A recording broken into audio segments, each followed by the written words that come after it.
Reverendíssimo Padre João, prezados irmãos, louvado seja nosso Senhor Jesus Cristo, para sempre seja louvado, e nossa Mãe Maria Santíssima. Hoje, solenidade da dedicação da Basílica de São João do Latrão, São João Batista e São João Evangelista, são os dois patronos da Basílica. A Igreja nos convida a celebrar a comunhão com a Igreja de Roma, porque a Basílica de Latrão foi a primeira catedral do mundo. Nela foram celebrados 5 concílios ecumênicos. As leituras da liturgia são todas falando sobre a Igreja e sobre a nossa pertença à Igreja. A primeira leitura é uma visão do profeta Ezequiel. Um homem, que na verdade é um anjo, faz o profeta voltar até a entrada do templo e ver que sai água da parte subterrânea da região leste, porque o templo está voltado para o leste. E corria água do lado direito do templo, ou seja, ao sul do altar. E esta água que jorra do lado direito do templo, primeiro é muito pequenininha, depois ela vai se avolumando, de modo que toca os calcanhares do profeta, os joelhos do profeta, a cintura do profeta, e depois ele não consegue mais atravessar, a não ser a nado, o rio que se formou. Que água é essa que nasce pequenina e se torna um rio caudaloso? Essa água nasce do lado direito do templo. O homem, que na verdade é um anjo, que explica a visão ao profeta Ezequiel, diz: estas águas correm para a região oriental, descem para o Vale do Jordão. O Rio Jordão, ele desemboca num mar chamado Mar Morto, que na verdade é um lago. Esse lago é chamado de morto por causa da quantidade tão grande de sal, que não deixa os peixes sobreviverem. Mas quando as águas que vêm do santuário chegam até o Mar Morto se torna salubre. Os peixes passam a poder viver. Nas margens do rio, de ambos os lados, cresce toda espécie de árvores frutíferas. As suas folhas não murcharão e os seus frutos jamais se acabarão. Cada mês darão novos frutos, porque as águas que banham as árvores vêm do santuário. Seus frutos servem de alimento e suas folhas de remédio. É uma água que traz vida, saúde, por todo lugar onde ela passa. De onde vem esta água? Esta água veio do peito de Jesus, quando ele foi transpassado pela lança. Esta água é a graça que foi jorrada abundantemente do coração do Senhor, quando ele ofereceu-se ao Pai no sacrifício expiatório do Calvário. O templo é o próprio Jesus. O corpo de Cristo é o templo. Deste templo jorra uma água viva. Esta água lembra o nosso batismo, pelo qual nós renascemos do pecado para a graça, nós nos tornamos filhos de Deus, nós nos incorporamos a Cristo, nos tornamos herdeiros do céu e co-herdeiros de Cristo, se com Ele quisermos sofrer, para depois com Ele ressuscitarmos.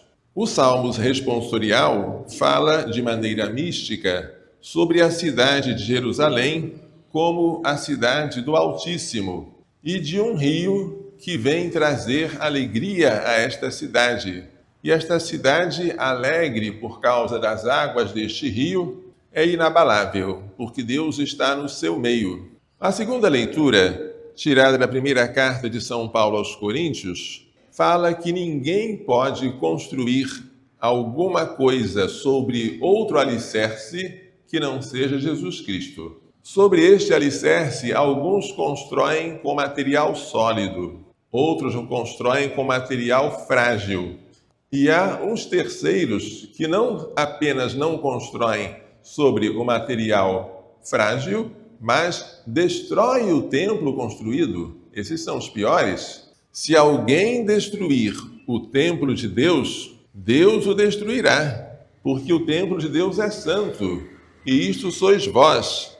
Acaso não sabeis que vós sois o santuário de Deus e que o Espírito de Deus mora em vós? Destruir algum membro da igreja alguma pedrinha viva que entra nesta construção, é um pecado que merece grande castigo. O templo de Deus é santo, e isto sois vós. Aqui estamos no capítulo 3 da primeira carta aos Coríntios, porque no capítulo 6, com uma linguagem semelhante, ele vai dizer: não sabeis que o vosso corpo é templo do Espírito Santo, que recebestes de Deus, que não pertenceis a vós mesmos? Alguém pagou um alto preço pelo vosso resgate. Portanto, glorificai a Deus em vosso corpo. Nesta passagem, o corpo é apresentado como templo de Deus. Assim como o corpo de Cristo é o templo de onde jorram os elementos da nossa salvação. O sangue, que representa a Eucaristia, a vida das almas, e a água, que representa o batismo. Batismo e Eucaristia formam a igreja. E a igreja nasce do lado de Cristo, assim como Eva havia saído do lado de Adão. Jesus Cristo é o novo Adão, e a igreja é a nova Eva, que sai do lado do novo Adão. Adão adormecido, porque Eva saiu de Adão enquanto ele dormia. A igreja saiu de Cristo quando ele já estava morto. Do seu corpo adormecido saiu sangue e água.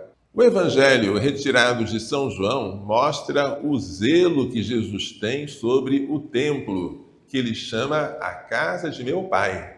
É interessante que aquele templo, nem de longe, poderia comparar-se ao nosso.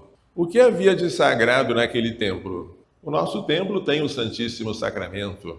No nosso templo se celebra de maneira incruenta o sacrifício de Jesus sobre os altares. No nosso templo nós administramos os sacramentos do batismo, da confissão. Nosso templo é um manancial de graças. Mas o que tinha o templo de Jerusalém na época de Jesus? Vocês dirão, ele tinha a Arca da Aliança com os 10 mandamentos. E eu respondo, nem isso. A Arca da Aliança estava no templo de Salomão. Mas depois que ele foi destruído com a invasão de Nabucodonosor, rei da Babilônia, depois que esse templo foi destruído, esta arca se perdeu e não se encontrou mais. Quando reconstruíram o templo, depois da volta do exílio, reservaram um lugar para essa arca, um compartimento chamado Santo dos Santos, mas aquele lugar ficava vazio. Um templo sem a Arca da Aliança.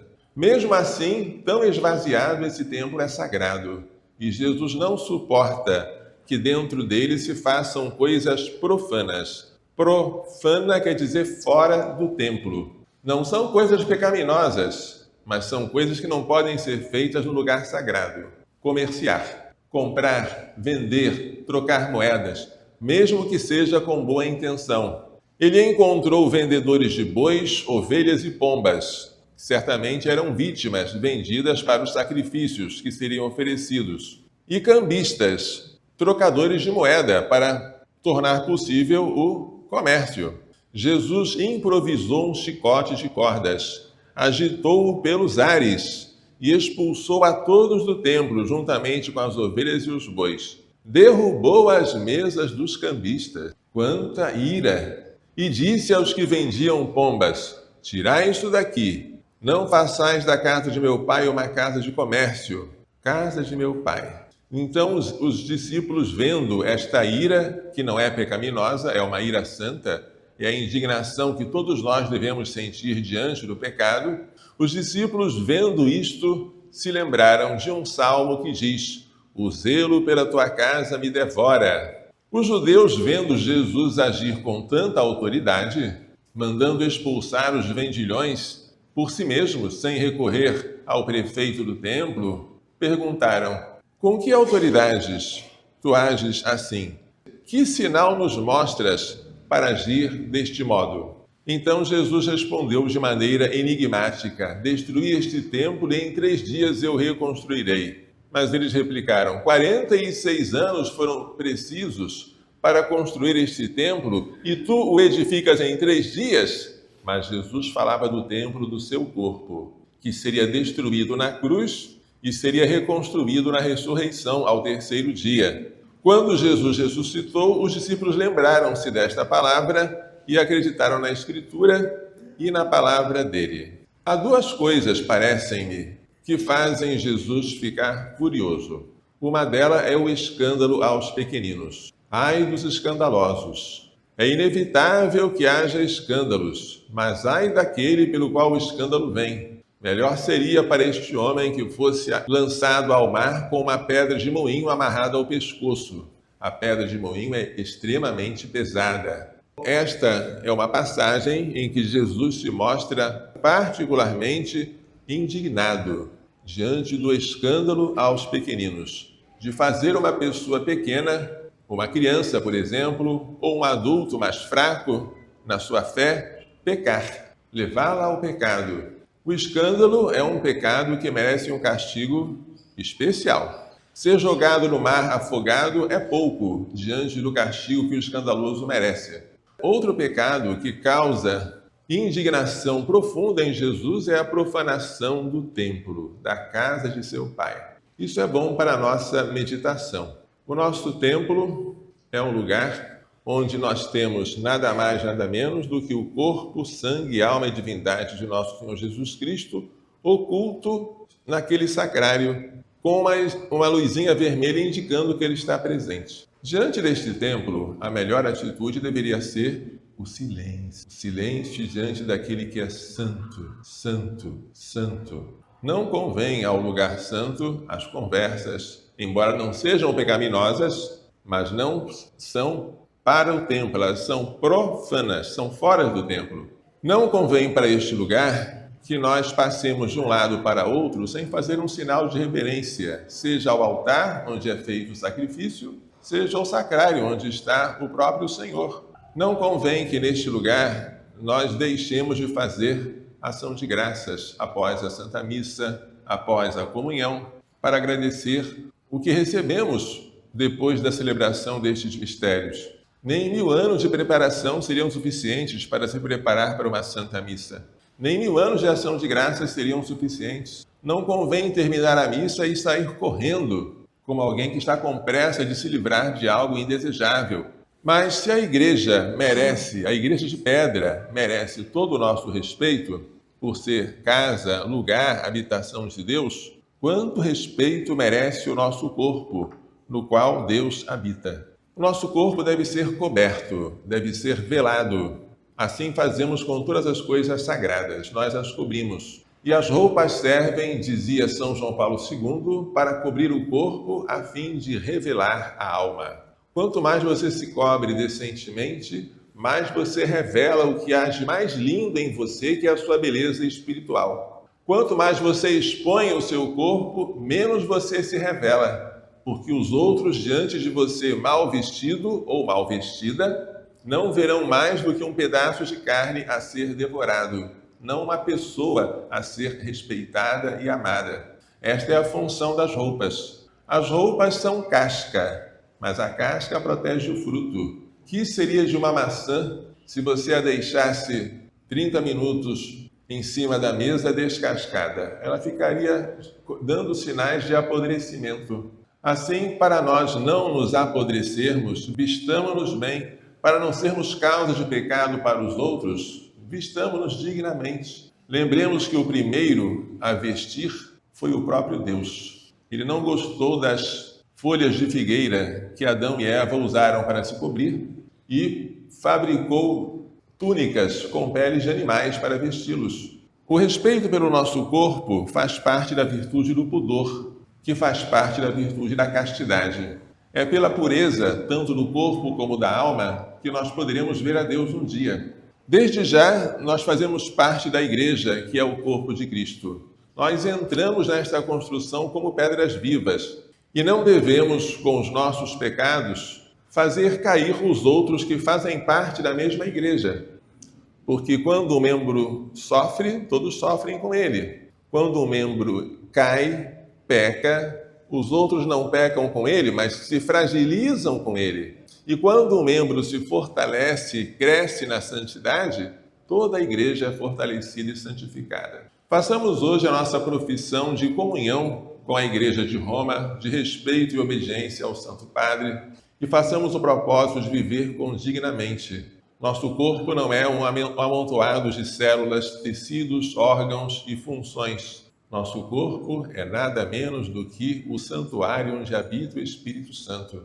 Nosso corpo mortal, unido ao corpo glorioso de Cristo pelo sacramento da comunhão, recebe, naquele momento, a garantia de que vai ressuscitar um dia. Nós morreremos certamente, mas um dia nós ressuscitaremos e os nossos corpos serão gloriosos, radiantes, como o corpo de Cristo depois de sua ressurreição. Essa é a nossa esperança e essa é a nossa alegria. Que Maria Santíssima, Mãe da Igreja, e seu castíssimo esposo São José, São Sebastião, patrono desta paróquia, nos façam compreender e praticar tais lições. Louvado seja nosso Senhor Jesus Cristo. Para sempre seja louvado, e nossa Mãe Maria Santíssima.